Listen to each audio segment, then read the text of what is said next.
Hey, good morning again. Hey, Jesus is Lord. Hey, the word works. You know, a guy can sit around and think, look at his neighbor's crop, got corn, squash, beans, tomatoes, all that stuff. Guy can say, boy, I wished I had some of that. If he didn't plant the seed for it, he's not going to get it. The guy that's got the farm got the crop. He planted seed. Pat and I drive down the road going places, and I see somebody's got a real nice garden. And I think, oh, that looks so good, and I can tell those vegetables are going to be fresh. Woo, I like fresh vegetables. But if I don't take the time to plant the seed, plant a garden, I'm not going to have one. Now, watch. Sad to say this, but you're snared by your words anyway, so you might as well start saying good things.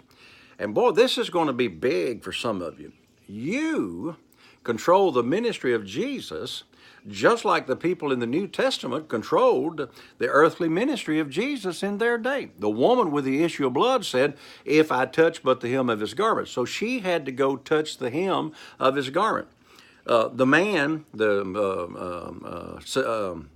priest, Jairus, said to Jesus, if you'll come with me and lay hands on my little daughter, she shall live and not die. Jesus had to go with him. He was going someplace else, but he was controlled by the words that Jairus said.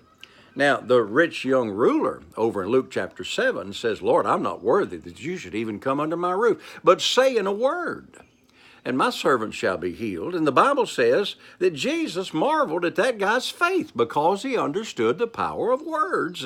And Jesus didn't have to go with him. Jesus didn't have to stop because he touched him. He just said, thy servant shall be made whole. He actually said, be it unto thee according to thy will or thy faith. And he was made whole.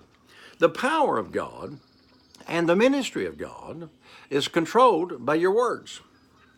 Old Smith Wigglesworth back, I guess 50 years ago, went to a Pentecostal meeting and they were talking about how the power of God's waned, and it's not like it was. And he stood up and says, hey, y'all are charging the air with unbelief.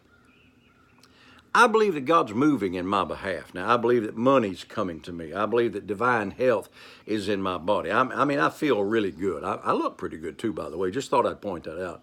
But I'm not healed because I look good, and I'm not healed because I feel good.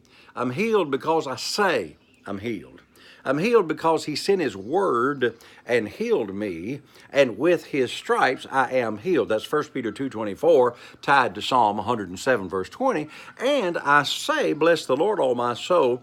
And one of the things it says there in Psalm 103 is, who healeth all thy diseases, the major ones, the minor ones, whatever. And I'm going to live a long life until I'm fully satisfied. I'm not going to die when I'm 70 because it's too late. It doesn't pass that one. So what I'm saying is, my words are taking me to divine health. Your words may be taking you to more sickness and disease. Well, I don't understand why I'm so sick. You don't have to understand it. Just say, by his stripes, I was healed. In fact, Matthew 18:17 says, he himself bore your sicknesses and carried, there's that word, carried your diseases. If Jesus carried your diseases, well then let your words carry your diseases and let your words bring you to divine health. I don't care how much you believe.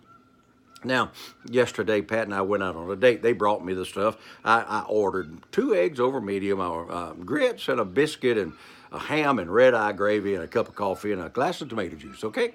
So I'm sitting there and they bring me all this stuff. I ordered it. I told the waitress what I wanted.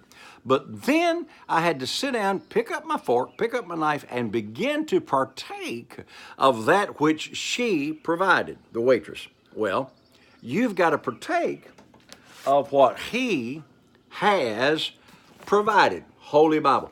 He provided all this for you, but you got to partake of it with the words of your mouth and your corresponding action. Saints, I don't care how much you believe. I could have sat there for an hour and a half looking at that food and said, whoa, that sure does look good. I could even say, that smells good, and never eat it. It wouldn't have done me any good at all. You can hear what I'm telling you about your words are carriers. They will take you there, sets on fire the course of nature, but unless you do something about it and change what you've been saying, it's not going to do you any good. Well, hey, I got to go.